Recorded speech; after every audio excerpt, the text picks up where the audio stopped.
we're at Grossmont College, and I'm talking with Coach Mike Jordan of the Grossmont College Griffins. And Coach Jordan, well, it's 100 degrees outside. We decided to stay here right in your nice, cool, cozy office and getting ready for the 2019 season. Community college football, we're always going to have some new names. We got some veterans as well. You still have Jarius Burnett, great running back on this team, and a little bit of revamped offensive line, and going to have to improve this year, but I think there are some expectations of getting better this year up here on the Mesa. Yeah, I think overall we have a better overall team. Not only plenty of good athletes out there, but a good mature group of guys that I think will handle any adversity we have and spin it into maybe a couple wins, a few more wins than we get last year for sure. Well, we got some new quarterbacks this year, but I want to start with Jarius. I mean, he had a big season last year for this offense, and 832 yards, 8 touchdowns. I mean, he's certainly going to be a 1,000-yard rusher this year, I would think. Yeah, he should get somewhere around there. He's a pretty special back, as good as any of the backs we've had here through the years, including some great ones like Daryl Hutsana, Tres Jarrells, some of the greatest backs we've had. Jarius is right up there with him. Mm-hmm. And the games that we did excel in, the games that we were in, we had some games where we were very contentious in. He had big games in those games and running behind an offensive line led by Jay Williams, who headed off to Florida State. Mm-hmm. I don't know if we have a Jay Williams in this pack this year, but you certainly have some new guys on the offensive line. How's it going to work out for Jarius? I think that we find. I like the guys up front we have. They're young, of course, so it's going to take them a minute to get in the groove of things and timing and assignment wise. But athletically, they got everything we need, and I think we got a couple guys that are Jay Williams type. Yeah, and a couple other backs. You got Jared Alderman coming in from Poway, and you mentioned him as being someone who can lift the load a little bit off of Jarius. Alderman was a great back at Poway High. Yeah, he looks real good out there so far. Great speed, great vision, great feet, and he'll be a good 1-2 punch along with Jarius. Grossmont's had some good quarterbacks over the years, and you're working out 2 guys right now, but one guy looks like he's evolved as the starter. A guy with a little bit of history. We may learn more about him as the season goes along, maybe depending on his success, the team's success, but Sharif Harris-Legree out of New York, he was a high school championship quarterback and somehow has found his way to Grossmont College. Yeah, Sharif brings a lot with the intangibles with him. Very great leader. He has a lot of swag to him. In the game situations, he can make things happen. A lot of athletic ability. I'm looking forward to seeing what he can do on Saturday. Yeah, and you have Luke Arthur coming in as well. Right now, maybe serving as a guy who's going to get in the game at this time. Maybe Sharif is the starter, but Luke Arthur, talk about him. Yeah, well, Lucas is a very good freshman, one of my top recruits. Coming in this year. Wasn't planning on activating him this year because Brady Apt was slated to start, but with Brady's injury, brought Lucas in the fold to compete for that position, and they'll compete for the first few games at least at that quarterback position to see who can kind of rise to the top and take over the starting job. And as far as the wide receivers, who are we going to get the ball to this year? I mean, Malik Steen is a guy who had a great year in 2017, took last year off. I would imagine if you had to check off a couple of stars on this team, expectations-wise, Malik, he made big plays in 2017, kind of a long ball threat. Yeah, Malik is definitely a deep threat, great speed, leaping ability. They're going to have a hard time locking him one-on-one. We got a couple other guys, and Dominic Hudson, kid out of Texas, and another very good quality receiver, a lot of speed. We got Perry Steele out of Steel Canyon. He can fly around too. And we got a kid named Peyton Monson, who's he's a legacy Griff. His brother played here. Kyle Monson, before he went to Sac State, he was a great corner for us. So Peyton's right up that same bloodline, and he's a little baller, man. He's a good player. Mm-hmm. And on the defensive side of the ball this year, a lot of familiar names. I mean, it's almost an all-East County team in a way with some of these guys that I recognize on the list. But I think first and foremost led by a linebacker out of Morse High School, Anthony Sola, team leader in tackles last year, 8 sacks, probably one of the keys of this defense. Yeah, Sola's a pretty special dude. He can come around that edge pretty hard, and he's trained real hard this offseason. He's going to be a better player than he was last year, and he was very good last year, so looking forward to that. And another first-team all-leaguer from last year, Derek Sutherland. Oh, Derek has a great nose for the ball. He got a lot of picks last year, and he's doing the same thing out here to us. Anytime we throw the ball late down the middle, he's getting it.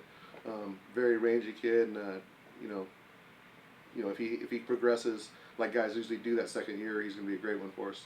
And a couple names I recognize from the secondary. Robert Whitehead from Steel Canyon. He played on Southwestern last year. Looks like a real good ball player. And Chance Lovato, my buddy from over there at El Capitan High School, looked like he's plugged in at strong safety. Anybody else you can tell me about are these guys also? Well, both those guys are real good players.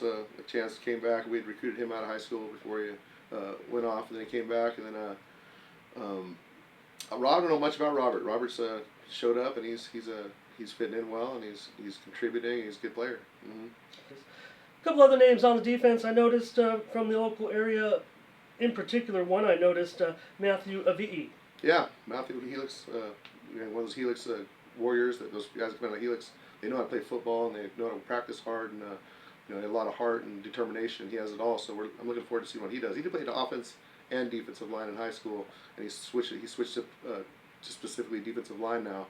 And he's really accelerating out there, and he's doing great things. A couple more Helix guys I recognize, Isaac Gonzalez, Tyrese Tarrant-Patain, also on that defense. And also another guy who may be getting a lot of responsibility, actually, from Mountain Empire. He was a tackling machine in high school, and I believe, from talking to Coach Arnold, really accepting leadership roles, Blake Jarrell. Yeah, Blake's done a good job for Mountain Empire, but special place for him. I went to Mountain Empire also, not a lot of players come out of there, so it's nice to see somebody that does come out of there and excels and has a chance to move on.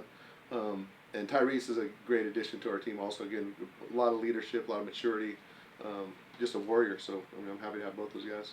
Coach, for you, tough season last year, not only win-loss record-wise, but personally.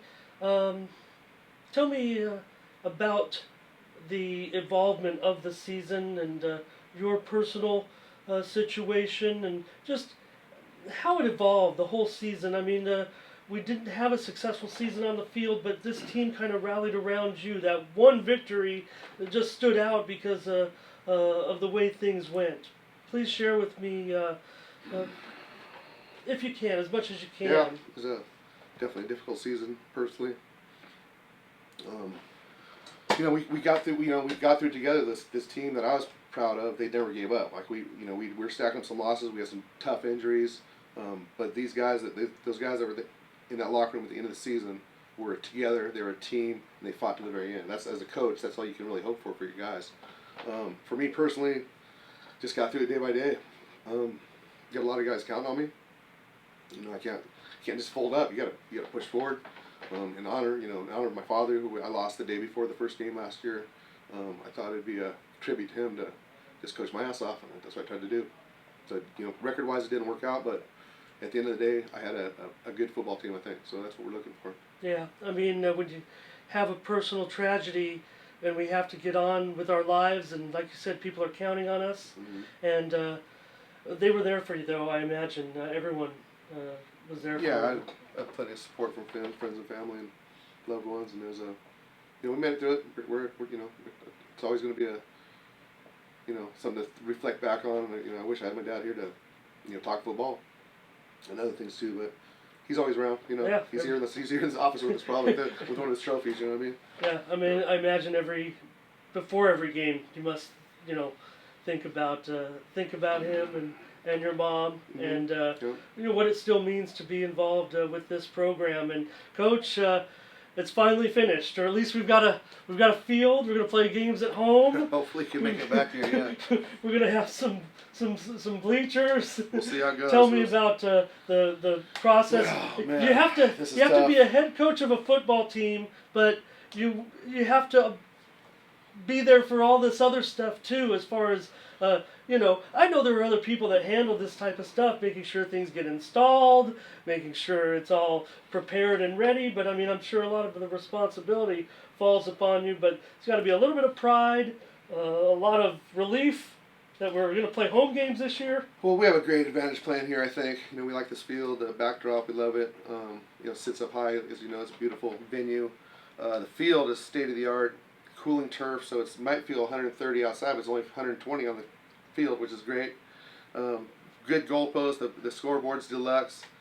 they're bringing in some temporary bleachers for this year for this season. Apparently, it's not ideal, but like I tell my players, we don't sit in the bleachers. We play on the field. The other guys they'll find seats. It's fine. Our bleachers weren't that good before, so hopefully this will contribute to getting a real stadium facility, which would really be great for our guys. You know what I mean? Well, I just think first of all, it helps in recruiting because with the good players, you're gonna be a good team. So the more players you can bring into your program, the better. So it hurts us a little bit in recruiting not having that, but what we do have is our guys moving on at a great rate still to big schools. Josh Harris at UCLA and Jay Williams at Florida State and Stephon Moss just signed with Utah as a kicker, and we got Luke Barku over at San Diego State starting at corner. We've guys all over the place doing great things, So the bottom line, that's what our program is about: is getting guys on to the next level and succeeding at that next level too. So that's really my job. I want to win football games in the worst way, but if I can help develop a football team out of the guys I get and better football players and graduates and guys that go on and do great things, that's really what I'm here for. Well, I imagine might be hard not to improve this year, actually, especially looking at some of the names you have on this roster. Tell me about your schedule this year. Tell me about the optimism of just getting out there and getting the first game this week. I was a lot more optimistic before Brady got injured last week. Having an experienced quarterback in my offense is very important. So that's going to set us back a little bit. But overall, like I said, I feel very good about my team. The guys that are here are hard-working, mature guys. They're going to be able to fight through adversity and come up with some wins that maybe we didn't get last year. But we're going out playing great teams. We're playing Long Beach City. We're going to play College of the Canyons in the second game. And those two are two quality programs that are going to, they have good players too, and they're going to be practicing hard. And they have good coaches, and it's going to be a dogfight both of them, I'm sure. And tell me a little bit about your staff this year. It looks like a lot of the familiar faces. Yeah, I got retained most of the staff from last year. Of course, C.J. Arnold, my defensive coordinator and assistant head coach, does a great job. A lot of different levels for me. And then we got E.J. Campbell back, offensive line coach. Has been with me now for about 6 years. And Wayne Cherry, alumni, assistant offensive line coach, has been with me for 3 years now. And Dustin Zeman, the running back coach, for 3 years. We've got a new coach, Vernell Moon, who's a nephew former of Warner. Brave. Yeah, former Brave, and he's a I like bringing young coaches in and coaching with them, getting them going, and their energy and the way they can relate to the players, and he's worked out real good for me so far. Defensively, we got Anthony Larsenville, left from Helix, ex-Highlander, and another San Jose State Spartan. Yeah, won the Courage Award. It's a great story. Great. So me, great him, and CJ are all from San Jose State, which is nice. And then Mike Ward is an alumni, played back with Keely Smith, coaching safeties, and Jarvis Ilapo is our outside back or linebacker coach, and he's a real good dude and working real hard, man. I like the staff. It's coming together, and everyone's working real well together.